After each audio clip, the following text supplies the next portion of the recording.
നമുക്ക് വേദയുടെ വിക്രത്തിന്റെ അടുത്ത ആഴ്ചയിലെ നല്ലൊരു വിശേഷം കേട്ടാലോ. അതിനു മുമ്പായിട്ട് ആദ്യമായി കാണുന്നവരുണ്ടെങ്കിൽ ചാനൽ ഇഷ്ടപ്പെട്ട ഒന്ന് സബ്സ്ക്രൈബ് ചെയ്യാൻ മറക്കരുത്. വീഡിയോ ഇഷ്ടപ്പെടുവാണെങ്കിൽ ലൈക്ക് ചെയ്യാനും നിങ്ങളുടെ വിലയേറിയ അഭിപ്രായങ്ങളൊക്കെ രേഖപ്പെടുത്താനും മറക്കരുത് കേട്ടോ. നമുക്ക് നേരെ വിശേഷത്തിലേക്ക് പോയാലോ.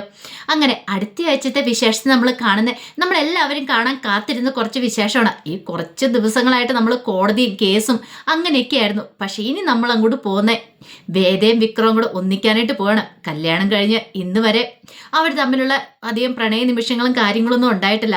അങ്ങനെ അതിന് വേണ്ടിയിട്ട് വേദയ്ക്കും വിക്രത്തിനും ഒരവസരം കിട്ടുവാണ്. അപ്പം അതിൻ്റെ കുറച്ച് വിശേഷങ്ങളും, വിക്രത്തിന് വേദയോട് എത്രമാത്രം ഇഷ്ടമുണ്ട്, കാര്യം പുറമെ ഇങ്ങനെ വേദയോട് ദേഷ്യപ്പെടുമെങ്കിലും എത്രമാത്രം വേദയെ ഉണ്ടെന്നുള്ള തിരിച്ചറിവ് ഉണ്ടാവുകയാണ്. വേദ അവസാനം ആ സത്യങ്ങളൊക്കെ തിരിച്ചറിയുന്നുണ്ട്. അപ്പം അതിൻ്റെ കുറച്ച് വിശേഷങ്ങളൊക്കെയാണ് നമ്മൾ അടുത്ത ആഴ്ച കാണാൻ പോകുന്നത്. കഴിഞ്ഞ ദിവസം നമ്മൾ കണ്ടു, അവസാനം തൻ്റെ അച്ഛൻ ശങ്കരനാരായണനാണ് വിക്രത്തിന് വേണ്ടിയിട്ട് വക്കാലത്ത് കൊടുത്തെന്നൊക്കെയുള്ള കാര്യം അറിഞ്ഞു കഴിഞ്ഞപ്പോഴത്തേനും വേദയ്ക്കൊരു ഞെട്ടലായിരുന്നു. പിന്നീട് വേദ അതിനെക്കുറിച്ച് അന്വേഷിക്കാനായിട്ട് ഇറങ്ങിത്തിരിക്കുകയാണ്, തൻ്റെ അച്ഛനെ വെല്ലുവിളിച്ചിട്ട്. കാരണം അച്ഛൻ അങ്ങനെ വെറുതെ അങ്ങനെ ഒരു കാര്യം ചെയ്യില്ല. അങ്ങനെ ചെയ്തിട്ടുണ്ടെങ്കിൽ ധാർമ്മികപരമായിട്ട് വിക്രത്തിൻ്റെ ഭാഗത്ത് എന്തെങ്കിലും ഒരു ശരിയുണ്ടായിരിക്കും. ഇല്ലെങ്കിൽ ഒരിക്കലും അച്ഛൻ വിക്രത്തോടൊപ്പം നിൽക്കില്ല എന്ന് വേദയ്ക്ക് ഉറച്ച് വിശ്വാസം ഉണ്ടായിരുന്നു. അങ്ങനെ അവിടുന്ന് താൻ എന്താണല്ലോ സത്യം കണ്ടുപിടിച്ചിട്ടോ ഇനി വിക്രത്തിനെ കാണാനായിട്ട് വീട്ടിലേക്ക് പോകത്തുള്ളൂ എന്ന് തീരുമാനിച്ചിട്ടാണ് വേദ അവിടെ നിന്ന് ഇറങ്ങണേ. അങ്ങനെ ഇറങ്ങി ജീനയുടെ ഓട്ടോറിക്ഷ വിളിച്ചുകൊണ്ടാണ് പോയത് തന്നെ. അങ്ങനെ നേരെ അങ്ങോട്ടേക്ക് പോകുമ്പോഴത്തേനും ജീന ചോദിച്ചു, എങ്ങോട്ടാ വേദിച്ച് പോകേണ്ടതെന്ന് ചോദിക്കണം. കാരണം ജീനയ്ക്ക് വേദ ഭയങ്കര കാര്യമാണ് താനും. കാരണം തൻ്റെ അമ്മയ്ക്ക് അസുഖം വന്ന സമയത്ത് വേദയുടെ വളയാണ് വിക്രം കൊണ്ട് പണയം വെച്ചേ. പക്ഷേ എങ്കിൽ അന്ന് അങ്ങനെ അത് എടുത്തു കൊടുക്കണ സമയത്ത് വേദ പറഞ്ഞ കാര്യങ്ങളൊക്കെ, വാക്കുകളൊക്കെ ജീനയുടെ മനസ്സിനെ വല്ലാതെ സ്പർശിച്ചിട്ടുണ്ടായിരുന്നു. കാരണം നല്ലൊരു മനസ്സിന് ഉടമയാണ് വേദ എന്നുള്ള കാര്യം ജീനയ്ക്ക് നന്നായിട്ട് അറിയായിരുന്നു. പിന്നീട് വേദ പറഞ്ഞു, ഞാൻ പറയാം എന്ന് പറയണം. കാരണം കൂടുതലായിട്ടൊന്നും വേദ പറഞ്ഞില്ല. വേദയുടെ മനസ്സ് നിറയും. എന്തുകൊണ്ടായിരിക്കും വിക്രത്തിന് വരില്ല സപ്പോർട്ട് ചെയ്യുന്നത്? ദർശൻ അങ്ങനെ വെറുതെ സപ്പോർട്ട് ചെയ്യില്ല ഒരാളെ. അങ്ങനെ സപ്പോർട്ട് ചെയ്യണമെങ്കിൽ അതിൻ്റെ പിന്നിൽ വ്യക്തമായൊരു കാരണം കാണും. അത് അന്വേഷിച്ച് കണ്ടുപിടിക്കുക തന്നെ, അല്ലാതെ ഇനിയിപ്പോൾ വീട്ടിലേക്ക് കയറി ചെല്ലാൻ പറ്റില്ല. അങ്ങനെ ഒരു ചിന്തയായിരുന്നു. പക്ഷെ എന്ത് ചെയ്യാൻ, കഷ്ടകാലവശാൽ അവരങ്ങോട്ടേക്ക് പോകണ സമയത്ത് വഴിക്ക് വെച്ച് ജീനയുടെ ഓട്ടോറിക്ഷ വാസവൻ്റെ ഗുണ്ടകൾ തടയുവാണ്. ഈ സമയത്ത് ജീനയ്ക്ക് പെട്ടെന്ന് എന്ത് ചെയ്യണമെന്ന് അറിയത്തില്ല. ഓട്ടോറിക്ഷ നിർത്താതിരിക്കാൻ പറ്റില്ല. ഓട്ടോറിക്ഷ നിർത്തിക്കഴിഞ്ഞപ്പോഴത്തേനും വേദയെ ഓട്ടോറിക്ഷ ഒന്ന് പിടിച്ചിറക്കുവാണ്. അത് വേറെ ആരും ആയിരുന്നില്ല, വാസവന്റെ ഗുണ്ടാഭിലാഷും കൂട്ടരും ചേർന്നിട്ടാണ് ആ പണി ചെയ്തിട്ടുണ്ടായിരുന്നത്. കാരണം വിക്രം പുറത്തിറങ്ങിയത് വാസവന് ഒട്ടും പിടിച്ചിട്ടുള്ള കാര്യമല്ല. അപ്പം വിക്രത്തെ തൻ്റെ തട്ടകത്തിലേക്ക് എത്തിക്കണം. അപ്പം അതിനൊക്കെ വേണ്ടിയിട്ട് വാസവന്റെ ഒരു കളിയായിരുന്നത്. അങ്ങനെ വേദയെ പിടിച്ചുകൊണ്ട് പോകാൻ തുടങ്ങിയപ്പോഴത്തേനും ജീന വെറുതെ ഇരിക്കുമോ? ജീന കയറി തടഞ്ഞു. അവന്മാരെ ഗുണ്ടകളെ നേരിടുകയാണ് ജീന. ഈ സമയത്ത് വേദ അവന്മാരെ പിടിച്ചുകൊണ്ട് പോയി. അപ്പം ജീനയ്ക്ക് പെട്ടെന്ന് എന്ത് ചെയ്യണമെന്ന് അറിയത്തില്ല. ജീന എന്ത് ചെയ്യണം, അവന്മാരെ പിടിച്ചു വലിച്ചു മാറ്റാൻ ശ്രമിക്കുന്നിടയിൽ ജീനയെ പിടിച്ച് തള്ളി വിടുവാണ് ഗുണ്ടാഭിലാഷ. ആ സമയത്ത് ജീന അങ്ങോട്ട് പോയി തെറിച്ച് വീണു. അപ്പോഴേക്കും തെറിച്ച് വീണ ആ അതിൽ തന്നെ ഒരു ലോറി വന്ന് ജീനനെ ഇടിച്ച് തെറിപ്പിക്കുകയാണ്. പക്ഷെ വേദയൊന്നും അറിയുന്നുണ്ടായിരുന്നില്ല. വേദയും കൊണ്ട് അപ്പം തന്നെ ഗുണ്ടകൾ അങ്ങോട്ടേക്ക് പോവുകയും ചെയ്തു. ജീനയ്ക്ക് സംഭവിച്ച ദുരന്തോ കാര്യങ്ങളൊന്നും വേദ അറിയുന്നുണ്ടായിരുന്നില്ല. പക്ഷേങ്കിൽ എന്ത് ചെയ്യാൻ പറ്റും, ജീനയുടെ സമയം എടുത്തിട്ടുണ്ടായിരുന്നു. ജീന എന്താണെങ്കിലും ആ ഒരു ഇതോട് കൂടിയിട്ട് ജീന മരിക്കുകയാണ്. അങ്ങനെ ജീനയുടെ മരണം വിക്രത്തെയൊക്കെ വല്ലാതെ അലട്ടി. കാരണം വേദയെ കൊണ്ടുപോയ കാര്യമൊന്നും അറിഞ്ഞിട്ടുണ്ടായിരുന്നില്ല വിക്രം. പക്ഷേങ്കിൽ ജീനയ്ക്ക് ഇങ്ങനെ ഒരു ആക്സിഡന്റ് ഉണ്ടായെന്ന് അറിഞ്ഞു. അത് അറിഞ്ഞു കഴിഞ്ഞപ്പോഴത്തേനും വിക്രം ഹോസ്പിറ്റലിലേക്ക് പാഞ്ഞു ചെല്ലുന്നുണ്ട്. പക്ഷേ വിക്രം ചെന്ന് കഴിഞ്ഞപ്പോഴത്തേനും മരണം സംഭവിച്ചിട്ടുണ്ടായിരുന്നു. രാധയൊക്കെ അവിടെ ഉണ്ടായിരുന്നു. രാധയ്ക്കൊക്കെ വല്ലാത്ത സങ്കടമായിരുന്നു. എന്ത് ചെയ്യണമെന്ന് അറിയത്തില്ലാത്തൊരവസ്ഥയായിരുന്നു രാധയ്ക്ക്. കാരണം രാധ ഒട്ടും പ്രതീക്ഷിച്ച കാര്യമായിരുന്നില്ല. രാധയുടെ ഏറ്റവും വലിയ കൂട്ടായിരുന്നല്ലോ ജീന. അങ്ങനെ പിന്നീട് വിക്രവും വല്ലാത്ത ബുദ്ധിമുട്ടിലായിപ്പോയി. ജീനയെ വിക്രത്തിന് ഭയങ്കര ഇഷ്ടമാണ്. അങ്ങനെ ജീനയുടെ ശവസംസ്കാരത്തിനൊക്കെ ആയിട്ട് വിക്രം അങ്ങോട്ടേക്ക് പോകുന്നുണ്ട്. അവിടെ ചെന്ന് കഴിഞ്ഞപ്പോഴത്തേനും ജീനയുടെ അമ്മയുടെ കരച്ചിൽ സഹിക്കാൻ പറ്റുന്നുണ്ടായിരുന്നില്ല. ജീനയ്ക്ക് അമ്മ മാത്രമേ ഉണ്ടായിരുന്നുള്ളൂ. അമ്മയ്ക്ക് വേണ്ടിയിട്ട്, അമ്മയ്ക്കാണ് അസുഖമാണ് താനും. അമ്മയുടെ കാര്യങ്ങൾ എപ്പോഴും ജീനയ്ക്ക് പറയാനുണ്ടായിരുന്നുള്ളൂ. അങ്ങനെ ആ അമ്മയുടെ വിഷമം കണ്ടു കഴിഞ്ഞപ്പോഴത്തേനും വിക്രത്തിനും ഭയങ്കര വിഷമമായി. അങ്ങനെ ഇറങ്ങി വന്നു കഴിഞ്ഞപ്പോഴത്തേനും രാധയുടെ കരച്ചിൽ, രാധയെ എങ്ങനെ ആശ്വസിപ്പിക്കണമെന്ന് വിക്രത്തിനും അറിയത്തുണ്ടായിരുന്നില്ല. കാരണം രാധ തൻ്റെ എല്ലാ വിഷമങ്ങളും ജീനയോട് പറയുമായിരുന്നു. വിക്രത്തിനെ കുറിച്ചും വേദയെക്കുറിച്ചും എല്ലാ കാര്യങ്ങളും പറയുമായിരുന്നു. അതൊക്കെ ഓർത്ത് കഴിയുമ്പോഴത്തേനും രാധയ്ക്കും ഭയങ്കര വിഷമമായിരുന്നു. പക്ഷേങ്കിൽ എങ്ങനെയാണ് ആക്സിഡന്റ് സംഭവിച്ചതെന്നുള്ള കാര്യങ്ങളൊന്നും അവിടെ ആർക്കും അറിയത്തുണ്ടായിരുന്നില്ല. കാരണം ഒരു ലോറി വന്നിടിച്ച് അങ്ങനെ ഒരു ആക്സിഡന്റ് ഉണ്ടായെന്ന് അറിയാം. അതിൽ കൂടുതലൊന്നും ആർക്കും അറിയത്തുണ്ടായിരുന്നില്ല. പക്ഷേ വേദ ഈ സമയത്ത് കാണാതെ പോയെന്നുള്ള കാര്യം അവർക്ക് ഈ പറയുന്ന വിക്രത്തിന് ആർക്കും അറിയത്തുണ്ടായിരുന്നില്ല വേദയെ നേരെ കൊണ്ടുപോയത് ഗുണ്ടാഭിലാഷ് ഒരു ഒഴിഞ്ഞ വീട്ടിലേക്കാണ്, ആളൊഴിഞ്ഞൊരു വീട്ടിലേക്കാണ് കൊണ്ടുപോയത്, ആരുമില്ലാത്തൊരു വീട്ടിലേക്കാണ് കൊണ്ടുപോയത്. അങ്ങനെ വേദയുടെ കൈയും കാലും ഒക്കെ പിടിച്ചു കെട്ടി അവിടെ ഒരു തൂണെ ബന്ധിച്ചിടുവാണ്. വേദയ്ക്ക് എന്ത് ചെയ്യണമെന്ന് അറിയത്തില്ല. കാരണം വീട്ടിലേക്ക് വിളിക്കാനോ ആരെ വിളിച്ച് വിവരം പറയാനോ പോലും പറ്റില്ല. തന്നെ എന്തിനാണ് ഇങ്ങോട്ട് കൊണ്ടുവന്നതെന്ന് പോലും വേദയ്ക്ക് ഒരു നിമിഷത്തേനും മനസ്സിലായില്ല. വാസവൻ വരുന്നോടം വരെ വാസവൻ തന്നെ, കാരണം MLA വാസവനാണെങ്കിൽ അവൻ തന്നെയൊരു ഗുണ്ട തന്നെയാണ്. അവൻ വരുന്നോടം വരെ വേദയ്ക്കും കാര്യങ്ങളൊന്നും അറിയത്തുണ്ടായിരുന്നില്ല. പിന്നീട് വാസവൻ വന്നിട്ട് പറഞ്ഞു, ഇപ്പം മനസ്സിലായി ഞാൻ ആരാന്ന്. ഞാൻ അന്ന് വന്ന് പറഞ്ഞു കഴിഞ്ഞപ്പോൾ നീ അത് കാര്യമായിട്ട് എടുത്തില്ല. ഓ, നീ എന്താ പറഞ്ഞ, നീ ഭയങ്കര വീഡിയോ പിടിച്ചിട്ടുണ്ട്, അത് കാണിച്ച് എന്നെ അങ്ങോട്ട് തൂക്കിലേറ്റു എന്നൊക്കെ. എന്നിട്ടിപ്പോൾ എങ്ങനെയുണ്ടെന്ന് ചോദിക്കുകയാണ്. വേദയ്ക്ക് ഏകദേശം കാര്യം മനസ്സിലായി. നീ എന്താടി കൊച്ചെ വിചാരിച്ചോണ്ടിരിക്കണേ? ഈ MLA വാസവനെ തോൽപ്പിക്കാറായെന്നോ? അതൊന്നും നടക്കുന്ന കാര്യമല്ല. MLA വാസവൻ ആരാന്ന് നിനക്ക് ഇതുവരെ ആയിട്ടും അറിയത്തില്ല എന്നൊക്കെ പറയാണ്. ഒരു നിമിഷം വേദയ്ക്ക് വല്ലാത്തൊരു ബുദ്ധിമുട്ടായിപ്പോയി. വേദയുടെ എന്ത് ചെയ്യാ, വരെ ഒട്ടിച്ചു വെച്ചിട്ടുണ്ടായിരുന്നു, സംസാരിക്കാൻ പോലും പറ്റാത്ത അവസ്ഥയിലായിരുന്നു. പിന്നീട് വാസവൻ പറഞ്ഞു, അവനെ ഞാൻ ഇവിടെ വരുത്തും, വിക്രസുധാകരനെ, അവൻ എനിക്ക് കിട്ടണമെന്ന് പറയണ. അവനെയാണ് ഞാൻ നോട്ട് വിട്ടിരിക്കുന്നത്. പിന്നെ നീ എന്നെ കുറെ വെല്ലുവിളിയും കാര്യങ്ങളൊക്കെ നടത്തിയിട്ടുണ്ടായിരുന്നല്ലോ, അന്നേ ഞാൻ കരുതിയിരുന്ന നിനക്കൊട്ടൊരു പണി തരണമെന്ന് എന്നൊക്കെ പറയണേ. ഇനിയിപ്പം അവൻ ഇങ്ങോട്ടേക്ക് വരുന്നതോട് കൂടിയിട്ട് നിന്റെ കാര്യവും അവൻ്റെ കാര്യവും തീരും, രണ്ടും ക്ലോസ് എന്ന് പറയണ. അവൻ വരട്ടെ, വന്നു കഴിഞ്ഞിട്ട് നമുക്ക് തീരുമാനിക്കാന്നൊക്കെ പറയാം. പിന്നെ നിന്റെ അച്ഛനുണ്ടല്ലോ, ആ ശങ്കരനാരായണൻ, അയാൾക്കിട്ടുള്ള ഒരു പണിയാണ് നിനക്കിട്ട് തരുന്നത്. കാരണം നിനക്ക് നൊന്നിട്ടുണ്ടെങ്കിൽ അയാൾക്ക് പൊള്ളൂ എന്ന് പറയണം. വേദയ്ക്കാണെങ്കിൽ എന്ത് ചെയ്യണമെന്ന് അറിയത്തില്ല. പിന്നീട് വാസവൻ പറഞ്ഞു, നീ എന്താ വിചാരിച്ചോണ്ടിരുന്നേ? നീ കോടതി മൊഴി പറഞ്ഞ് അവനെ ജയിലിലേക്ക് വിട്ടാൽ ഞാൻ വെറുതെ വിടുന്നു? ഒരിക്കലും ഇല്ലടി, ജയിലിൽ വെച്ച് തന്നെ അവനെ തീർക്കാൻ ഞാൻ പ്ലാൻ ചെയ്തിട്ടുണ്ടായിരുന്നു എന്നൊക്കെ പറയണം. അത് കേട്ട് കഴിഞ്ഞപ്പോഴത്തേനും വേദയ്ക്ക് വല്ലാത്തൊരു ഞെട്ടലായിരുന്നു. അപ്പം താൻ വിചാരിച്ച കാര്യം അതുപോലെയൊന്നും അല്ല, ഇയാൾ മഹാദുഷ്ടനാണ്. ഇയാൾ പറഞ്ഞുകൊണ്ടിരുന്നേ താൻ കോടതി മൊഴി കൊടുക്കുകയാണെങ്കിൽ വിക്രത്തിനൊന്നും സംഭവിക്കില്ല, പുറത്തിറങ്ങിയാൽ അവനെ തീർക്കുമെന്നും പറഞ്ഞിരുന്ന. പക്ഷെ അതൊന്നും അല്ല സത്യാവസ്ഥ എന്ന് വേദയ്ക്ക് മനസ്സിലായി. പിന്നീട് വാസവൻ ഗുണ്ടാഭിലാഷിനോട് പറഞ്ഞു, ഇവിടെ നോയിക്കണം, പിന്നെ അവൻ വന്ന് അവൻ്റെ കാര്യം അങ്ങ് തീർത്തിട്ട് എന്നെ വിളിച്ചാൽ മതി എന്നൊക്കെ പറഞ്ഞിട്ട് വാസവൻ അങ്ങോട്ടേക്ക് പോകുന്നേ. ഈ സമയം ഗുണ്ടാഭിലാഷും അവൻ്റെ കുറേ കൂട്ടാളികളും അവിടെ കാവലായിട്ടുണ്ടായിരുന്നു. വേദയ്ക്കൊന്നും അനങ്ങാൻ പോലും പറ്റില്ല. എന്നാലും വേദയുടെ മനസ്സിലൊരു പ്രതീക്ഷയുണ്ട്. വിക്രം ജാമ്യത്തിൽ ഇറങ്ങിയിട്ടുണ്ടല്ലോ, തന്നെ കാണാതെ വന്നാൽ വിക്രം അന്വേഷിച്ചു വരും എന്നൊരു പ്രതീക്ഷയും കാര്യങ്ങളൊക്കെ വേദയ്ക്കുണ്ടായിരുന്നു. ഈ സമയത്ത് വിക്രം ആകെപ്പാടെ വല്ലാത്തൊരു വിഷമത്തിലായിരുന്നു. കാരണം ജീനയെ കണ്ടിട്ട് വന്നതിന് ശേഷം വിക്രത്തിന് വല്ലാത്തൊരു ബുദ്ധിമുട്ടും കാര്യങ്ങളൊക്കെ ആയിരുന്നു. പിന്നീട് വീട്ടിലേക്ക് വന്നു കഴിഞ്ഞപ്പോഴത്തേനും ശ്രീജയാണ് ചെന്ന് പറഞ്ഞ് വേദ വന്നിട്ടില്ല എന്ന്. അപ്പം വിക്രം പുറത്തിറങ്ങിയ കാര്യമൊക്കെ അറിഞ്ഞു കഴിഞ്ഞപ്പം മാഷിന് നല്ല ടെൻഷൻ ഉണ്ടായിരുന്നു. കാരണം വിക്രത്തിന് എന്തെങ്കിലും സംഭവിക്കുമോ? കമലയാണെങ്കിൽ ഭയങ്കര സന്തോഷത്തോട് കൂടിയിട്ടാണ് വീട്ടിലേക്ക് വന്ന് കാര്യങ്ങളൊക്കെ പറയണേ. പക്ഷേങ്കിൽ അത് മാഷിനെ സംബന്ധിച്ചിടത്തോളം വല്ലാത്തൊരു ബുദ്ധിമുട്ടും കാര്യങ്ങളൊക്കെ ആയിരുന്നു. പിന്നീട് വിക്രം വീട്ടിലേക്ക് വന്നു കഴിഞ്ഞപ്പോഴാണ് ശ്രീജയാണ് ആ കാര്യം ചെന്ന് പറയണേ, ഇതുവരെയായിട്ടും വേദ വന്നിട്ടില്ല എന്നുള്ള കാര്യം.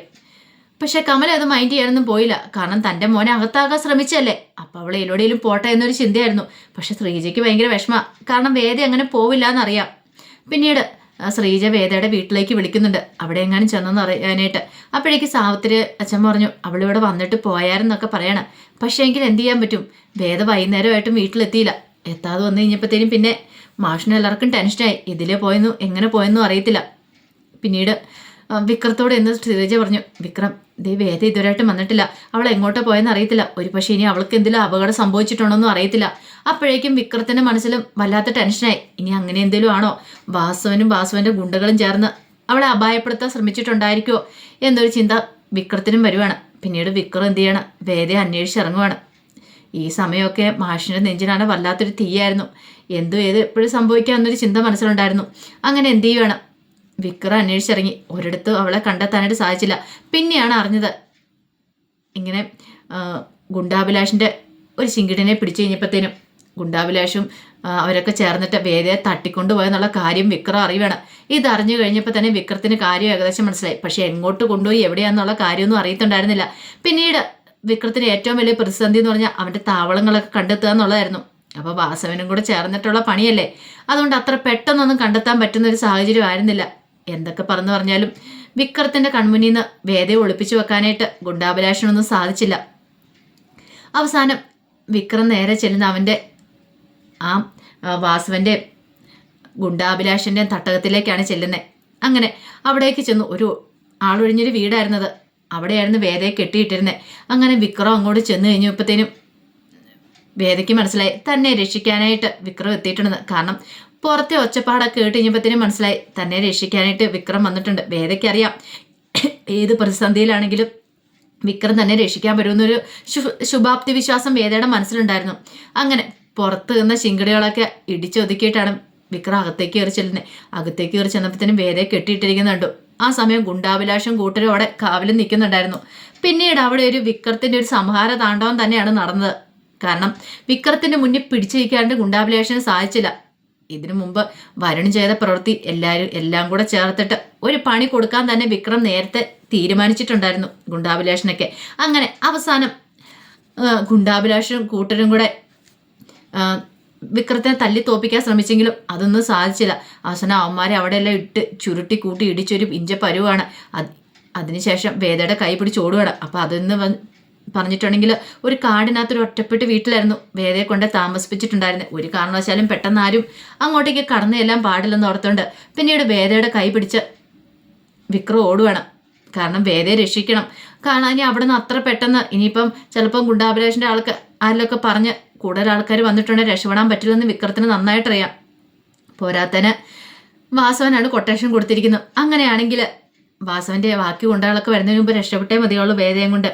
അതുകൊണ്ട് വിക്രം എന്ത് ചെയ്യണം, അവളുടെ കൈയും പിടിച്ചുകൊണ്ട് ഓടുവാണ്. എങ്ങോട്ടാ പോകുന്നതെന്ന് വിക്രത്തിന് പോലും അറിയത്തുണ്ടായിരുന്നില്ല. വേദയുടെ കൈ പിടിച്ചങ്ങോട്ട് പോയി. കുറേ ദൂരം ചെന്ന് കഴിഞ്ഞപ്പോഴാണ് നിൽക്കുന്നത്. പക്ഷെ അപ്പോഴേക്കും അവർ കൊടുങ്കാടിനുള്ളിൽ തന്നെ എത്തിയിട്ടുണ്ടായിരുന്നു. എങ്ങോട്ട് പോകണം, ഏത് വഴിയാന്ന് പോലും അറിയത്തില്ലാത്തൊരവസ്ഥയിൽ അവർ കാടിനുള്ളിൽ പെട്ടുപോവാണ്. ഈ സമയം വേദയ്ക്ക് പേടിയും ഒന്നും തോന്നില്ല. കാരണം മറ്റൊന്നുമല്ല, വിക്രം കൂടെയുണ്ട്. അതുകൊണ്ട് എന്തു വന്നാലും തന്നെ വിക്രം രക്ഷിച്ചോളും എന്നൊരു ചിന്തയൊക്കെയായിരുന്നു മനസ്സിലുണ്ടായിരുന്നത്. ഈ സമയത്ത് വിക്രത്തിന്റെ മനസ്സിലാണ് പല പല ചിന്തകളും കാര്യങ്ങളൊക്കെ ആയിരുന്നു. അതിനുശേഷം വേദ അവിടെ വെച്ചാണ് ആ കാര്യങ്ങളൊക്കെ പറയണേ. ഞാൻ എന്തുകൊണ്ടാ നിങ്ങൾക്കെതിരെ മൊഴി കൊടുത്തതെന്നറിയാവോ? എനിക്ക് വേറെ നിവൃത്തിയില്ലാത്തതുകൊണ്ടൊന്നും അല്ല. പക്ഷേങ്കിൽ അതുകൊണ്ടൊന്നും അല്ല. നിങ്ങൾ ജയിലിൽ പോവുകയാണെങ്കിൽ നിങ്ങളുടെ ജീവൻ രക്ഷപ്പെടരുതെന്ന് കരുതി മാത്രം.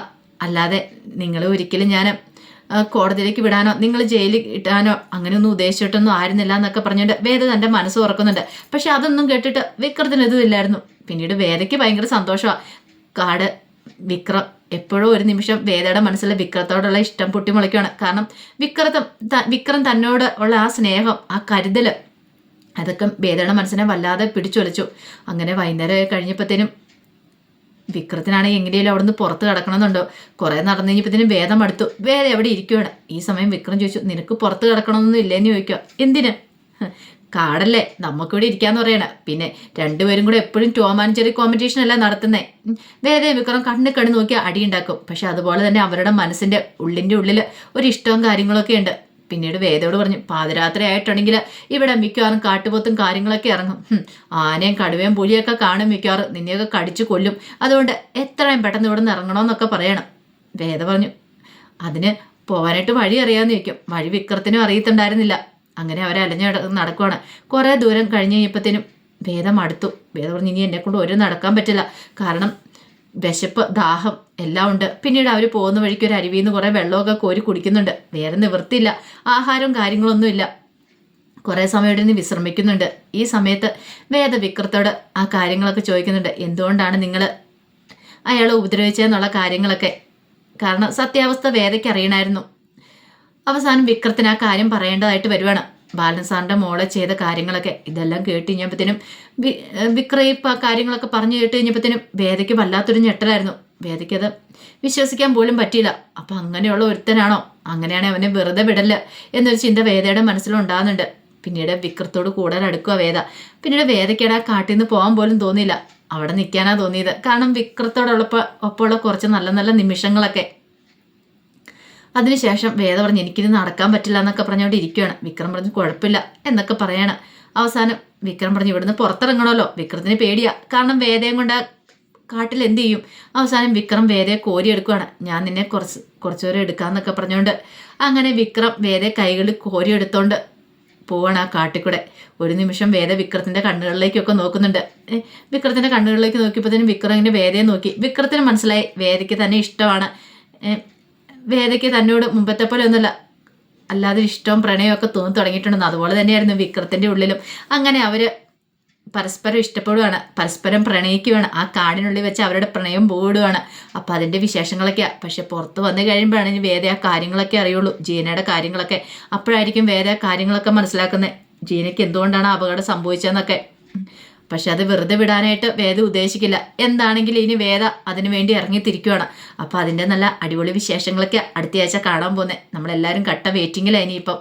കാരണം വിക്രത്തിൻ്റെ വേദയുടെ റൊമാൻസ് കാണാൻ തന്നെ ഭയങ്കര ഭംഗിയാണ്. അവർ രണ്ടുപേരും തന്നെ ആ അടി വഴക്കും ഒക്കെ കാണാൻ തന്നെ. പ്രത്യേകിച്ച് പിന്നെ കാട്ടിലും കൂടെയാണ്, പിന്നെ പറയാൻ വേണ്ട, രണ്ടുപേരും കൂടെ പൊരിഞ്ഞ അടിയായിരിക്കും.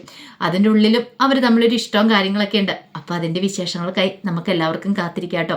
ഒരിക്കൽ കൂടി എല്ലാവർക്കും ശുഭരാത്രി നേർന്നുകൊണ്ട് നിർത്തുന്നു. നന്ദി.